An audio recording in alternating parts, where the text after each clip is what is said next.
introduce Crystal Mitchell.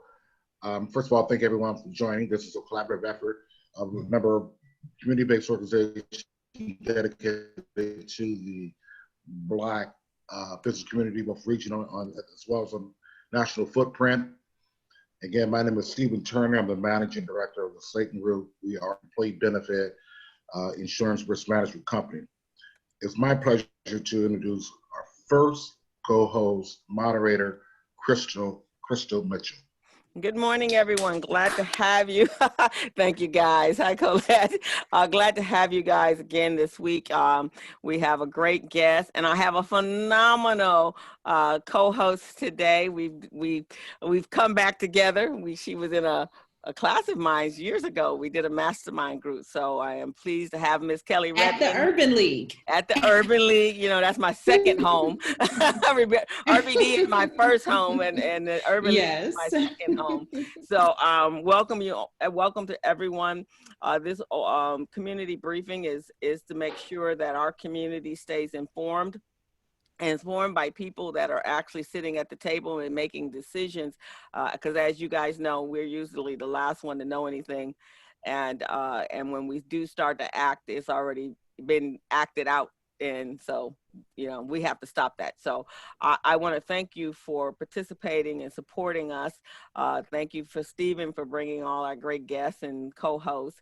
And so today we are going to be honored with Mr. Michael Lawson. He's going to talk to us about what's going on in our community, what's going on in the world from a civil rights position, the insane racism that's reared its ugly head, and where the Urban League is standing on that. This is their wheelhouse. And voting, and how important it is for us to do that, and then programs, and tell you what's going on over at the Urban League. So we want to welcome all of you. And so I'm going to turn this over to Miss Kelly so she can talk to you about herself and her Impact Enterprise and the amazing things that they're doing in the community. I want to congratulate her on her podcast that she's doing now. So turn it over to you, Miss Kelly. Thank you, Crystal. It is a pleasure to be reconnected with you, doing things together. And thank you, Stephen, for bringing us all together, and especially in support of the amazing work that the Urban League is doing, and being with Michael and everyone here this morning.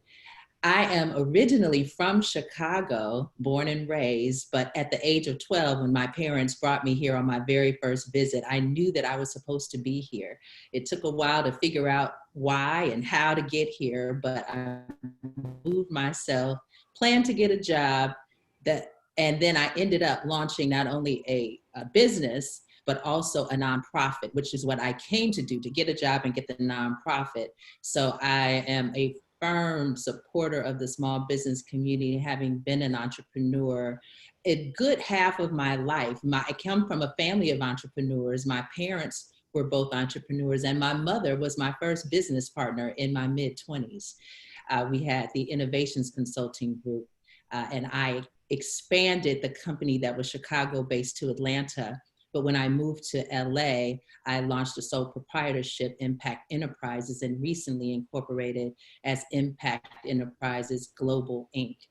And actually Monday was our 7-year anniversary of launching the company in LA on my birthday.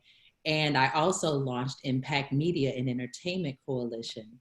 And Impact Media is a nonprofit, and our focus is using media and entertainment for social change. We've had the pleasure and the honor of collaborating with Crystal and RBD and the Urban League over the years.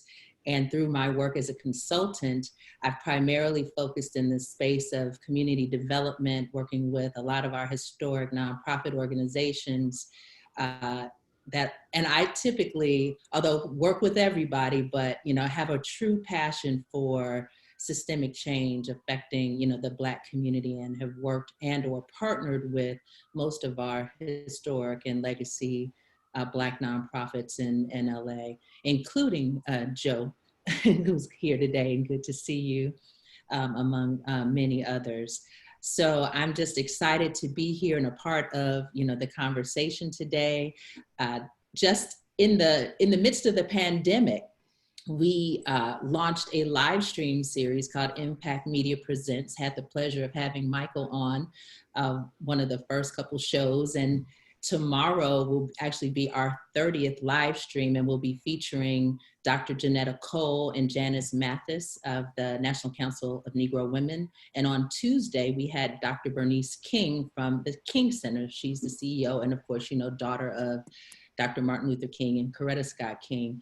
But the platform and the work that I do is all about making a social impact, ensuring that we have adequate, not just adequate, but abundant resources for the work in the Black community, and ensure that our people, you know, achieve equity as well as diversity and inclusion.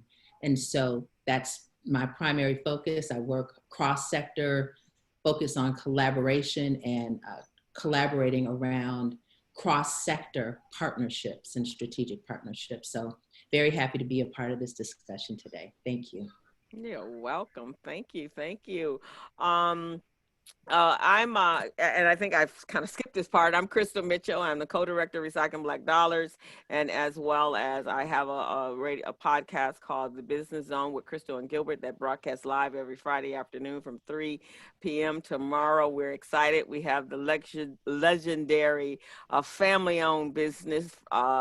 Harold and Belle, Ryan and Jessica are going to be talking about the legacy of maintaining and continuing on their family business. So please tune in. We stream live on Facebook and YouTube as well. So with that, we're going to just jump right on in with our guests, because we have a lot of conversation, a lot of things we want to talk about today. So Mr. Lawson, Mr. Michael Lawson, who is the president and CEO of the Los Angeles Urban League. He's a retired partner after 31 years at his law firm, and during his tenure, he was appointed to the LA Airport Commission. And now we are blessed to have him in Los Angeles at the Los Angeles Urban League doing some phenomenal things. So with that, you all know Mr. Lawson. So with that, I'm gonna turn it over to him. Welcome, Michael. Glad to have you. Thank you very much. Thank you for having me. I know a lot of you on the call, and we've had a number of conversations. So, you know, I'll say a few words, but I want this to be more of a conversation as opposed to just hearing me talk. And I know Kelly and Crystal have a number of questions that they have for me. But let me just say that taking the position of the president of the Los Angeles Urban League has been one of the most gratifying opportunities that I've had throughout my career, and it is one of the most important ones as well. Taking the reins from our iconic legend John Mack, and being in a position to rebuild the organization and put it back in its proper position as one of the leading civil rights organizations in Los Angeles has been just a joy and an honor. We are rebuilding it in a slightly different fashion than it was before, focused on, of course, workforce development, but pivoting more toward entrepreneurship. Because as Crystal, as the title of our organization, it says recycling back dollars is the key to economic empowerment within this country. And so, and that has to be done through setting up an ecosystem where employees can spend their dollars within their community. And that doesn't happen without entrepreneurial a structure that supports the entrepreneurialism that is within our community. Absolutely, we need access to capital, access to credit, access to professionals who can provide the backroom support and things of that nature. But more than anything else, we need to support one another in that endeavor. So we are committed to doing that. We are partnering with other organizations to help us do that as we rebuild not only the Los Angeles Urban League, but we rebuild our community as well. And we're working hand in hand with other organizations, along with the Robert Saucedo and others on this call, we have been working to build a collaborative community within community-based organizations, so that we are operating more efficiently and effectively, not duplicating administrative expenses, so that more money goes to the benefit of the communities that we serve. And I would be remiss if I didn't say what we have been able to do.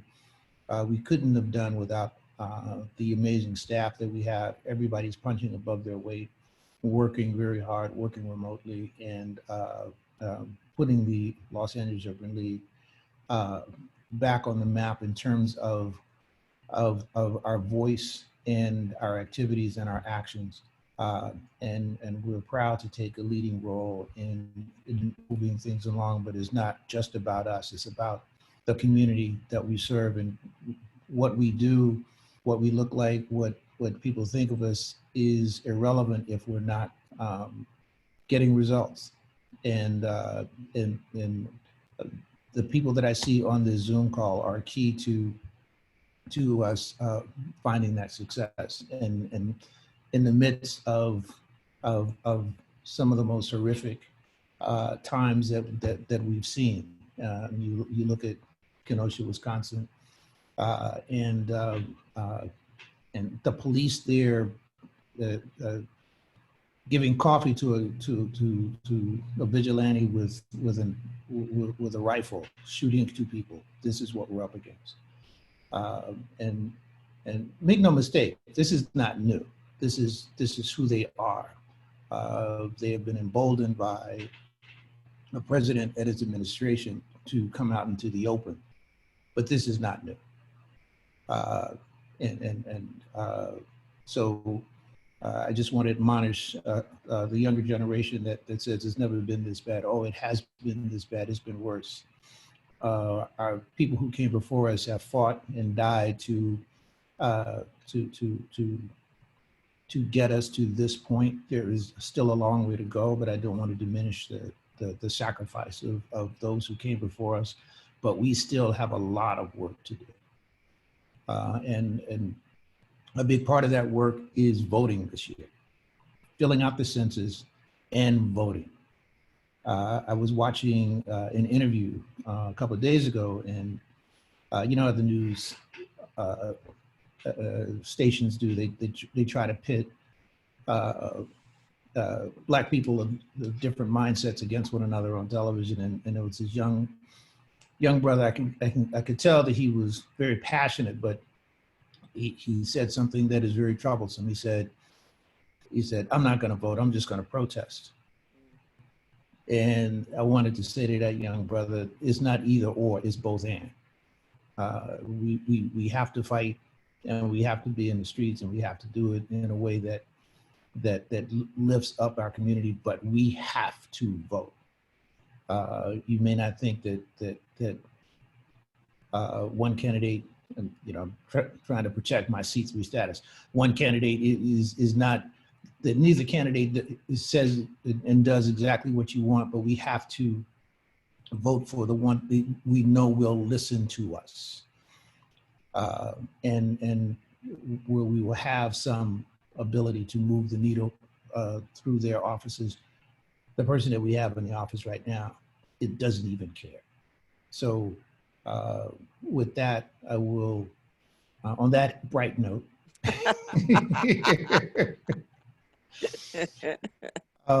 I will open it up to questions from Kelly and Crystal.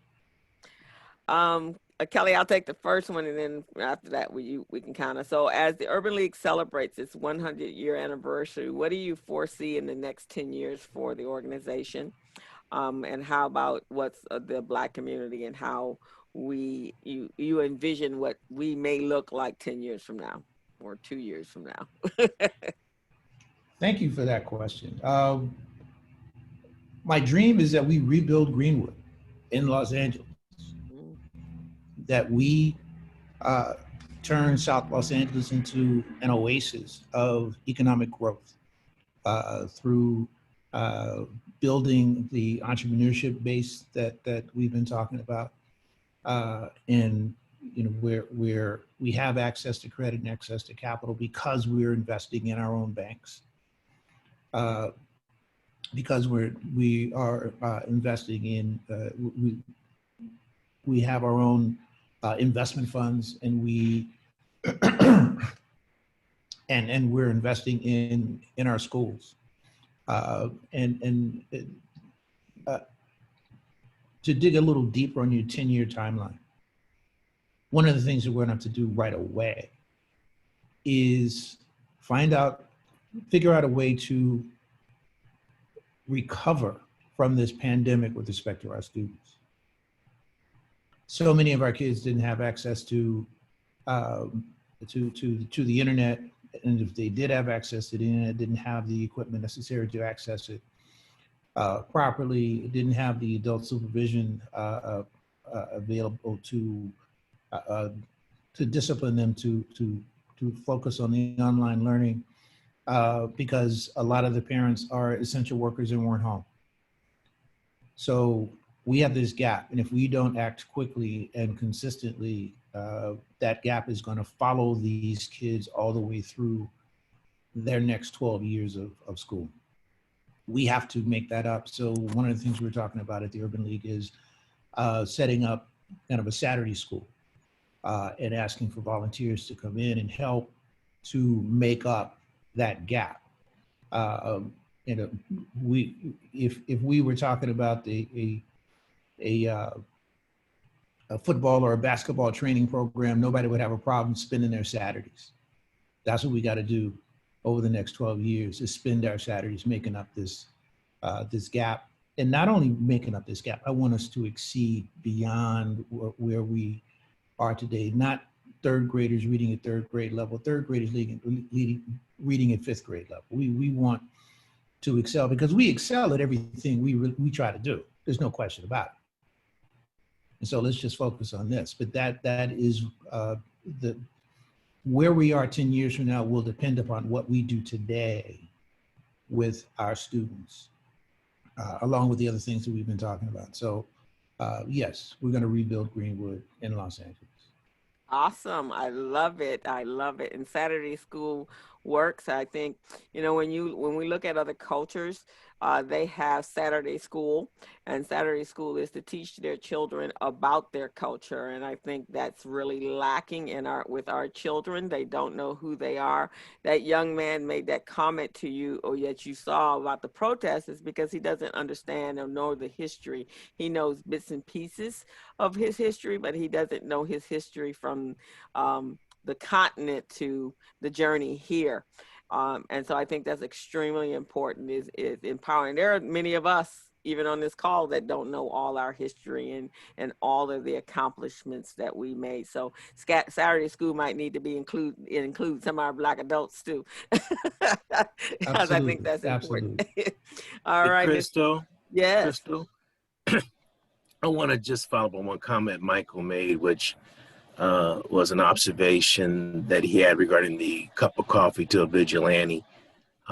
Equally as alarming and troubling to me, and for some of you that may have been watching the footage, is 4 tanks drive by a white kid with an automatic weapon, and 3 police cars drive right by him as well. No one even bothers or have a notion of, is this unusual? Is there a problem here? Just merely driving by. And most of you know my background. And as a former law enforcement person, I just say, boy, we got a long, long, long way to go. Yeah, it's actually scary, Joe, because even police officers that are of color are having the same problems as we regular citizens, and they carry guns. So I don't know where we move from here, but I think making a noise and stopping the flow of our cash is the first step. So I am very proud of what the NBA and all the athletes, even I'm a big I love tennis. And so Naomi Osaka stepped up. And so now I'm waiting to see if if the Williams sisters are going to step up, because that would be incredibly impactful if all the sports where all Black folks are making money for other folks just step and say, we're done. We're just done. And that's really where we should be right now. We're done. So, Kelly, you want to go with the next? Yes, I'll go ahead. So, Michael, we're in 2 global pandemics, not just the coronavirus, but the global pandemic of anti-racism. Can you let us all know how both pandemics have affected, because there's created challenges, but then also opportunities with another. So if you could share with us, we'd appreciate that. Well, let's be clear that the pandemic, the health pandemic is there. We understand it. Right. If done correctly, it will run its course. We're going to lose some additional people because of I was about to call them mistakes, but just incompetence of our current administration. Yes. Lives have been lost unnecessarily. But over time, that will, we will come out of this. Hopefully with the new administration, we will make some headway. On the racism front, this is not new. You know, what's new is the worldwide response, the Rainbow Coalition of people who are saying that this is not acceptable. And the pushback from the Republican Party is not new. It is just being vocalized. So this is a fight that has continued, that you can draw a line from John Lewis's walk over the Pettus Bridge and before. This is a fight that we have been fighting for since we were stolen from the African shores. And it is a fight that will not end quickly, but it is moving in the right direction, because people who believed in our position but were silent are speaking up, and there is what you see in the protests, which are largely peaceful, is an awakening of the belief that in our own power that you see across these young people, and I love to see that. We just need to channel it. We need to focus it. We need to be as part of the group of individuals who fought during the 60s and 70s and have been spending most of our time trying to move the needle. We need to help educate this younger generation as to what has worked and what doesn't work, but we also have to give them credit for the energy that they have brought to this table. I do not want to denigrate or fail to give credit to Black Lives Matter. There is no question that we are here in large part because of what Black Lives Matter has done consistently since they were formed, taking the hard line, making the status quo uncomfortable. I remember years ago being at an event, and the speaker got up and she said, she prefaced her remarks by saying, "I'm here to comfort the afflicted and to afflict the comfortable." Mm. And that's what we need to do. If you were comfortable with what the situation was before George Floyd was killed, you were in the wrong place. And we got to move people out of that space and make them realize and understand what we go through every single day when we encounter the police. We need to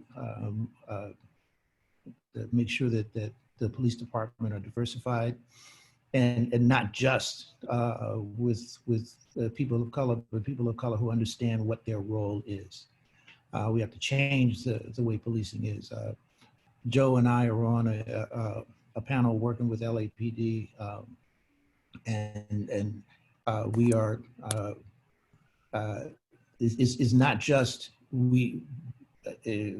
giving them advice on what they should do with respect to their recruiting, but it's about the training as well, and it's about who you recruit and why you're recruiting them, and are you serious about changing the culture of this organization. And we have to have those uncomfortable conversations with people. And listen, my job here as president of the Los Angeles Urban League is to afflict the comfortable. I like and Michael, that. Can you tell us how COVID-19 has affected your business operations? We have been working remotely, and I give all credit to our staff for pivoting as quickly as they did. But more importantly, we've had to run a number of our programs on a remote basis, and we have done so as best as we can. Again, we have to focus on and be cognizant of those participants in our program who don't have access to Wi-Fi or the tools to access the Wi-Fi. So we're making sure that happens, and we're getting some donations from organizations to support that. But with that, it is going very well. A lot of credit to our staff for making the pivot as quickly as they did.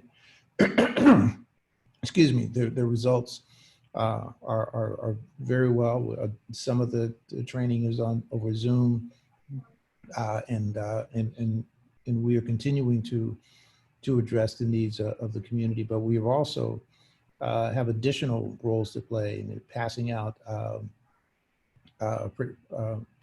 personal protective PPE, and making sure that people have the money through gift cards and cash disbursements, so that they can have food to eat and things of that nature. We can't do everything, and there are a lot of things that we are doing through collaboration with other organizations. One of the populations that you don't hear talked about enough, and we have to find out ways to, we have to keep them in top of mind, is our homeless population. Before the pandemic, that was first and foremost on the discussions that we had with City Hall. We are making sure that in our conversations with our city councilman and the administration, that is not lost. They have assured us that they are doing what they can to address those issues, but candidly, the resources aren't being focused in that direction. And we need to push harder to protect the most vulnerable portions of our community in that respect. Yeah, thank you. So Michael, on a couple of those programs that is going on at the Urban League, I'm a consultant with, but I can think one of our wonderful success stories this summer was how we made the pivot for Biz Camp, which is a program that's been with the Urban League for the past 15 years. And as well as I've worked with the program for 8 years. And for me, it's a pure joy. And I thank you guys for supporting us and making it virtual. And I know you spoke to some of the kids and met some of the kids. So can we talk about that a little bit? One, how that has, I was surprised that we did so well. How about you? I wasn't surprised, because I know the talent that you and the other staffers who run BizCamp. Your dedication is just outstanding. The response that the kids have to you is wonderful, and I expected nothing less. But to watch those kids on the screen make their presentations in the most professional way. It was just outstanding. Which is why I'm very comfortable saying that we're going to rebuild Greenwood, because we're going to rebuild Greenwood with them. The ideas that they came up with, the discipline that with which they operated and acted and responded to the staff, responded to the questions, had thought things through in terms of how they were going to market their product, how they were going to create their product, how they were going to expand as they move forward, the ingenuity. It's just incredible. I feel very comfortable with the next generation, and I love the fact that they're thinking about becoming business owners as opposed to becoming employees, because that's going to make the difference. That's going to make the difference. Yes. Absolutely. And on that note, can you share a little bit more about the programs and resources available through the Urban League's Entrepreneurship Center? Well, we're, excuse me. It's all about giving existing and new entrepreneurs the tools necessary to run a business.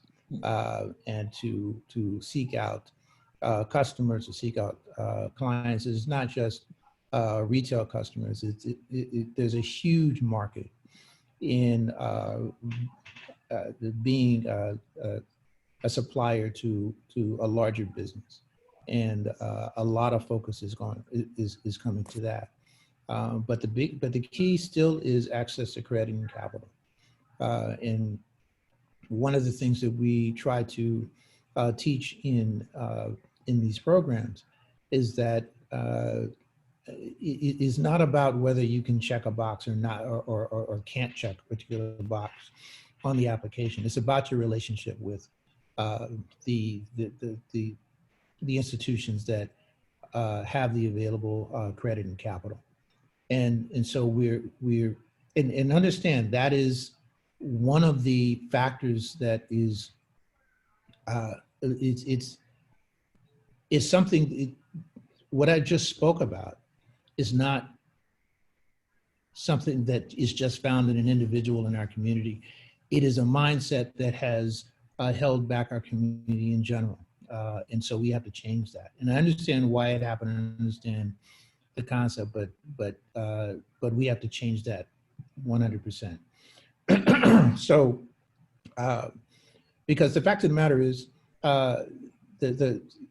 when you take away the redlining and the legal impediments to getting access to capital and access to credit, the important thing is having a relationship with the banks and other finance companies, getting rid of the check cashing businesses that have preyed on our communities, getting rid of the bail system that's preyed on our communities.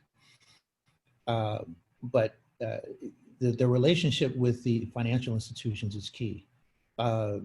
Joe can talk about that more clearly than I can, and you know, we have the financial institutions online, and I'd love to hear from them about how we go about changing the mindset of people in our community with respect to this particular issue, because I can tell you from experience that the white businesses, their credit ratings are the same or worse, but they are able to get the capital infusion or the credit because of the relationships that they have. I promise you that my credit rating is probably better than Trump's, but definitely. The man has filed bankruptcy 5 times. You know, it's insane. But you know, something that we used to call, well, not used to call, I call it white man's credit. It doesn't really matter. But the fact of the matter is, it's not just because they're white, it's because there's a relationship. And once you have that relationship and there's an understanding that you know, kind of that both will benefit from the project that you have going forward. It's an easy sell. It's an easy sell. And so, I mean, I'd love to hear from Joe and others about you know, being on that side of the table. Talk about that aspect of it. Joe, you want to interject? Sorry, I stepped away for about a minute, so I missed that last commentary. So he was just asking, far as banking and our credit, and how do we, being that you're in that space, how do we overcome, or how do we move forward so that there is more capital accessible to our small businesses? And I know we're in a unique time right now where the PPP money has rolled through. But what happens after that? What happens to when PPP money is not available, the EIDL is not available? Where are we going from there? And I know you're sitting at those tables having those conversations.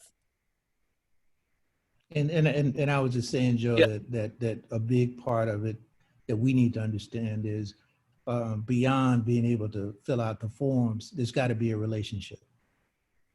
Absolutely. So yeah, and I think the relationship, one, the availability of capital is two, but one that we tend sometimes to point fingers at the institutions, and rightfully so, is that we don't have our stuff together sometimes. And so I think it's critical, and actually what COVID has done for us, if anything on a positive nature, is this shift, and you know, everybody's using the word pivot, so I'll use it, pivoting to this new virtual reality. And you know, luckily for us, we were already in this mode, and so by the time January hit, Vermont's loss, and we were all 100% of our coursework was virtual. And so that's been one of the biggest impediments for particularly aspiring African-American entrepreneurs, is having the availability to get that TA and that coaching they need. Because, you know, for us, you know, I was somewhat amazed when I first came to Vermont's Lawson in January 2017, 2/3 of our coursework were attended by single mothers with children that were trying to launch their business. And so there was a number of impediments there. And so we've already seen, even though COVID has caused some interruption, some momentum and some growth in the level of participation in our coursework now that it's virtual. So it's my hope that we will have more individuals that are truly bankable. And when I say bankable, not necessarily that their bank will fund them, but even with the CDFIs, like I see Colette on there from PCR, and you know, USD Credit Union, who's now a CDFI. You know, we can do these loans, but you got to remember that when you come to a CDFI or community lender, we want to minimize our risk too. So we might do some things that a bank won't, such as we might take a 620 FICO score if through our business workshops we can create 4 new jobs. Well, banks don't give a crap about job creation. Let me just be honest with you. They're about, can you pay this loan back and can we make money? There's much more to it, but that's 2 basic elements. So I think that the opportunity here is really to get folks scaled up and ready, and to be in a position where they can truly be considered to get access to capital. It's my job also, and some of my other colleagues on this call, to make sure that we put our advocacy hat on and call it what it is. One of the truly good feelings I have being on this side, being in public sector with the city for 29 years, is that I can call a spade, no pun intended. But I can truly call it like it is. So if the mayor's not doing what he's doing, and our 3 Black council members are not doing what I think they should be doing, I'll call them out. Now I do that personally, but they need to be held accountable. And we don't have any problem doing that. So we kind of take the handcuffs off, because we don't have to be this politically correct organization. So hopefully I answered the question. And thanks, Joe. And Robin Billups has a comment. that you'd like to make? You know, the sad part about it is there are a lot of experienced bankers in the marketplace who've been laid off, packaged out, pushed out, what have you. And what my experience has been, it is, and Michael, I truly appreciate what you've said and what Joe has said. I look at the people on this call, there's a lot of power here. But I think that it's more than just, it's not financial literacy, it's banking literacy. You know, we need to help folks understand how banking is structured and why is it structured, and why do you, if you can spend time on Facebook and social media, then you can spend time on your financial literacy. And so I think that when people that look like the folks that you're talking to can speak directly to them, yank their chain, pet them up, show them up, coach them up, I think that that's what we can do. I see this group. I know this majority of the folks on this call, and I'm excited about where it's going. And I totally agree with you, Joe, that the idea of, and you know, anytime there's adversity, we figure out some kind of way to make it work. We do. We really do. So I bring 30 years of commercial real estate construction financing to the table. I created supplier diversity for US Bank, and I'm not scared. I'm not scared. I'm a nevertheless girl. I've been a nevertheless girl since I was 10 years old. And so my family, the Billups family, is committed to elevating our folks and getting something done. You know, we all got to get to that gate one of these days. And I wanted him to say, well done, my good and faithful servant. So, but I have to be paid too. And that's the other side of it. People don't, you know, here again, when I look at these organizations that are on this call, I sat on PCR's loan committee before I had Kenneth. That was 39 years ago. And so the organizations are there, the resources are there. We just don't want to read. We don't want to take our personal time to invest in ourselves. And I think we just have to shove it down their throats, and they'll take it. But the other thing that I want to say, I truly have to entreat the Urban League in this business youth booth camp. And, you know, I know I'm not calling it right, but I'm telling you, these young people, the triplets, the young boys that are, the three brothers that are doing the golf product, I was trolling online, found the president, the CEO of Top Golf.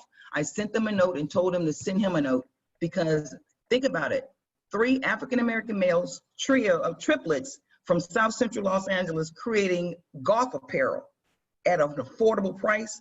He's interested in that.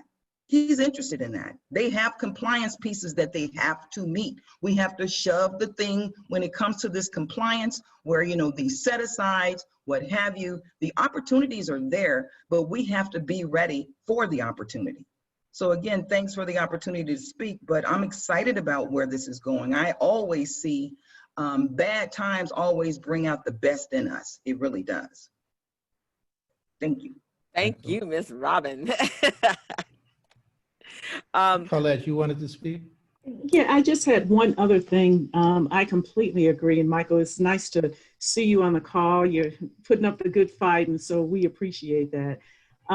But Joe mentioned the technical assistance, which is something that we've seen, the big gap of people not being prepared. And there's a lot of work to do in that space. But one of the other things I wanted to share is that there are studies out that show not only, you know, personal connection with a banker is great.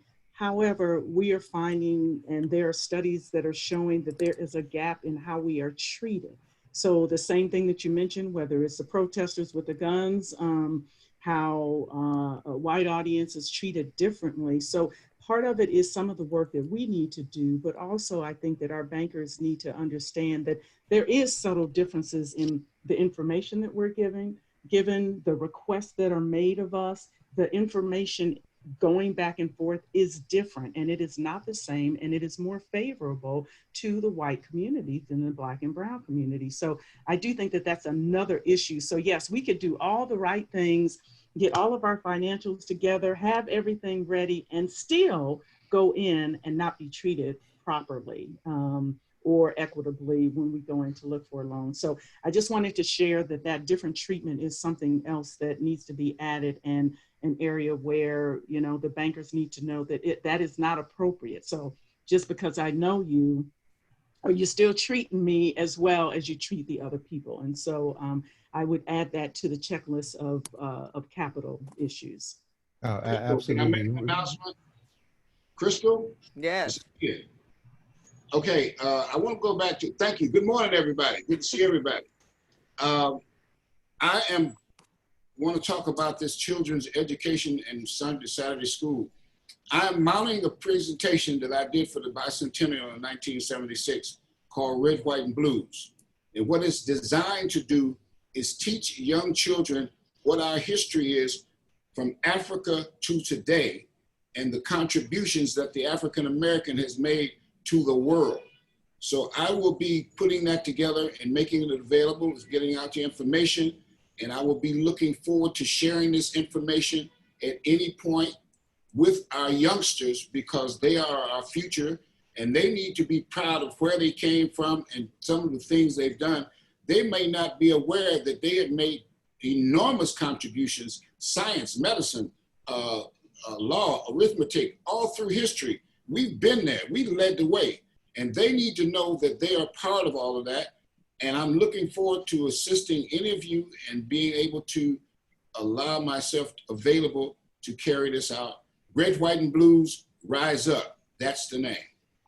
I like it, Ian, and we shall definitely talk about that. And Michael, I'm sure you would be interested. So when that's ready, pass it through and we'll have that conversation, because education is the point, is definitely the key for all of us to move forward.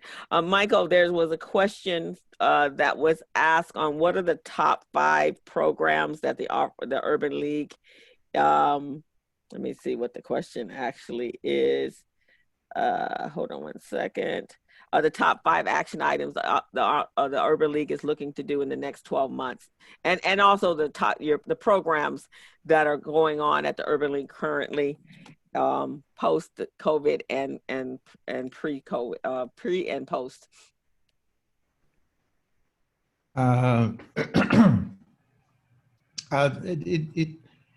Various forms of workforce development and entrepreneurship. Those are the 2 bright hubs. On the workforce development is construction, because there's more cranes out here than any place else in the construction industry. Were designated as essential workers, so they've been working and being paid all through the pandemic. So we need to be a part of that. One of our newest programs is called Backstage Careers. The entertainment community has been trying to diversify the artistic side of the ledger for some years now, but there wasn't enough attention being paid to the below the line members of the entertainment industry. So we're training people to get these well-paying jobs of the backstage careers for people that build the sets, the people that, the grips, so on and so forth. So that program has started, and we're getting a lot of positive responses with respect to that. But we're also, one of the biggest parts of my job is advocacy. I mean, we have, there's so many different areas, certainly voting registration, certainly the census. We need to be, every one of us needs to be counted. But there are so many other issues that are out there that have to be addressed. We are constantly butting heads with both the police union and the police, certainly the police union, and fighting leadership of LAPD, but we're also fighting for our children at LAUSD. The Urban League is not only a place where we help people get jobs and start businesses, but we are there to fight for the rights of all of our citizens on a going forward basis. And that is a 24/7 job. And I am not just proud to be in this chair doing that, but you wake up in the morning and before sunrise and you know that you are doing something that will change the lives of somebody in our community, and that's what this is all about. There's so much work that needs to be done. There's so many fights that need to be fought. You know, we had a rash of apparent suicides, which I'm not sure that there were, but if they were, we have to do something about our community, and if they're to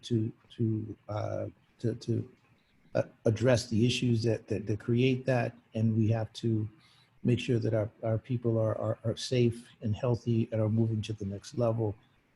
There's so much work that needs to be done, but we are up to it. I'm not sure if that answered the question, but as much as we talk about the programs that we have, it is the strength of our staff and the support of people like the folks who are on this call that give us the ability to move the needle. When we call, the elected officials pay attention to what we have to say, and we are not going to just let them bulldoze us to accept the crumbs that they want to just dole out to us, or pretend that they're doling out to us, like the $150 million that they said they were pulling out of the police budget.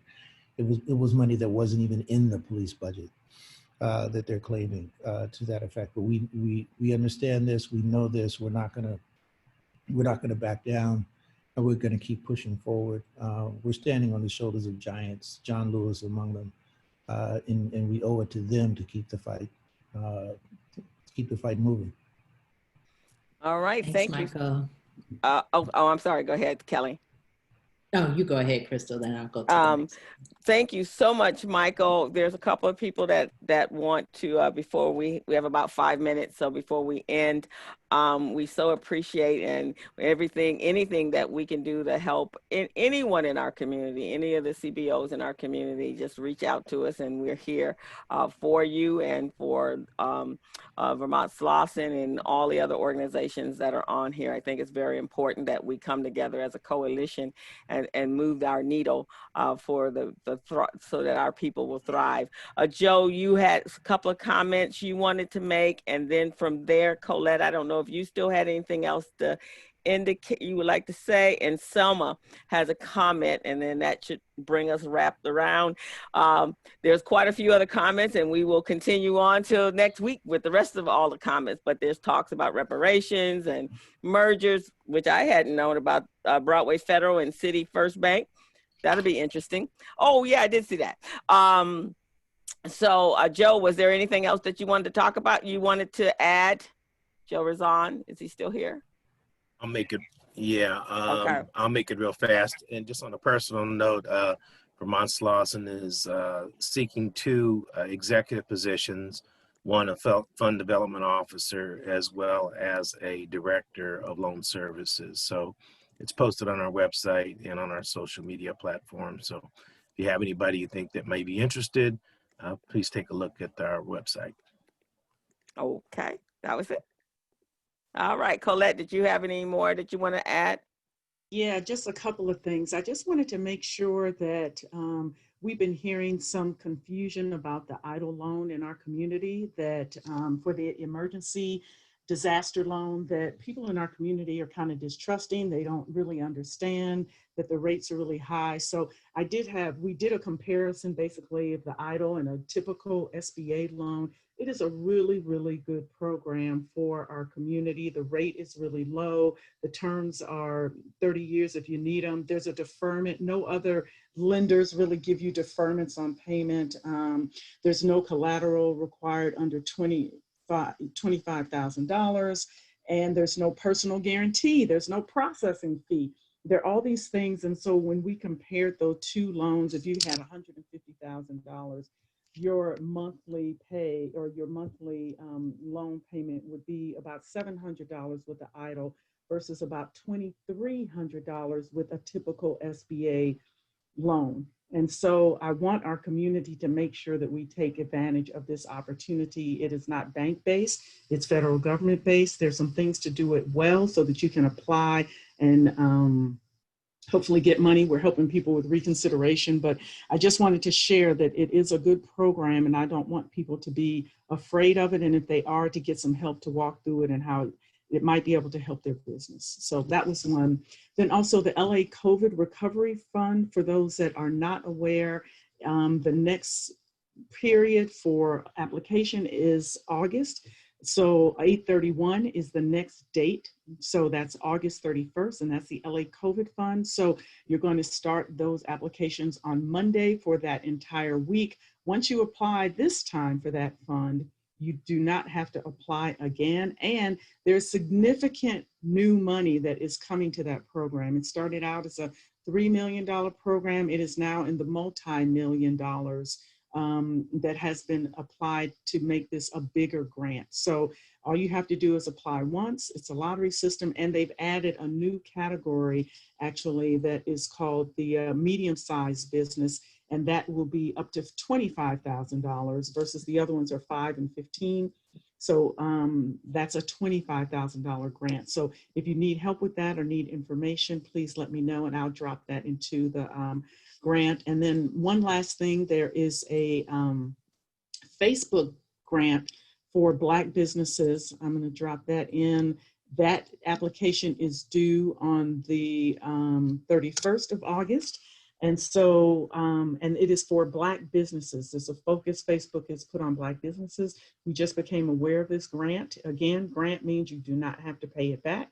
So please go and take a look at that one in addition to the LA COVID Fund. If you applied for the LA COVID Fund before, you do have to apply for this 4th round in order to be in the bucket going forward. So those last ones that you did, you have to apply again, and then make sure to meet the deadline here for this Facebook Black business grant. So always on the lookout for new grants. Our folks need grants, not just loans, but if you're going to get a loan, make sure to take advantage of that EIDL loan before it expires and before the money runs out. And please let other people know our community is behind in understanding the resources that are available. So please let your friends, family, and to make sure to share these opportunities for improving their business and getting some of the money that they need to be able to sustain. And that's it for me. Colette, I thought I saw for the Facebook one, and I'll do some more research, that it was looking for businesses with 50 employees or more, which I thought was interesting. But I will look into this. Okay, so that's between 1 and 50. 1 and 50. Okay, that's fantastic. There's also, I came across, there's a SBA disaster loan that's extended to September 16th. Is that the EIDL? Is that something different? That is the Carl loan, I think. That requires technical assistance. The terms are a little bit different. CDC loans is actually the group that I know that's processing those particular Carl loans. I think it's like 7 or 8 years. So the terms are a little bit different. Okay. So and that's for people that I would say, if you have not applied to the EIDL and you need additional money, that may be a loan for you. And I believe it ends in like middle of September. Yeah, I saw the date was September 16th. So, and anyone that has run out, their PPP money has run out, can they apply for that as well? Grants are better for them, but yes, they can. Okay. Kelly, you have a comment. Can you share? Yes, I was just saying, one of the things we wanted to know is how we, the business community, can support you, Michael, in the Urban League. 2 ways. One is collaboration, and many people on this call, we are engaged in, or we're working on engaging in collaborative efforts. The second is we need donations, we need contributions, just like every other nonprofit we are. We can't do more than our assets allow us to do. We have been punching above our weight over the last 3+ years, and I want to give a shout out to the staff for doing just yeoman's work. But we are looking for, we need not only your moral support but your financial support. So please take a moment and make a donation to the Los Angeles Urban League so we can get ready for our next 100 years. So they do that online? You can do that. Or write it, mail a check? On our website. We have a donate now button on our website, but you can also send us a check. through the mail. So I appreciate that. Absolutely. Thank you. Thank you. Thank you all. We're at 12:02, and we want to thank Michael, thank you for taking time out to talk to us and have this conversation, and Joe and Colette and anyone else that contributed in. And so we will see you guys next week. This video is on Facebook Live right at the present moment. It will be a watch party very shortly, as soon as I get off, and then I will send it back out to you. I'll send the uploaded copy to YouTube, and then I'll send it out to you with any of the comments and information that was put in the chat room. I'll provide that for you as well. So you guys have a safe week, a safe weekend. Be safe. Stay masked up so we can come out of our quarantine and behave like regular people, because some of us are going stir crazy. And we will see you guys next week. Be safe. And Thanks, make sure you Crystal. vote. Tell everybody to vote. Yes. Red, white, and blue. Rise up. And Vote complete the census. And complete the census. Absolutely. Complete the census. It's important. March on Washington activities tomorrow. Oh, yes. Concert in Lamert Park tomorrow, and something tonight too. Or the virtual. Yeah. Be calling you soon, Michael. Red, white, and blues. Hello, All Greg. right. All righty. See you guys. Everybody. Good to see you. Bye-bye. Have a good weekend. Bye. Bye-bye. Thank you. Bye-bye. No. Talk to you, Kelly. All righty.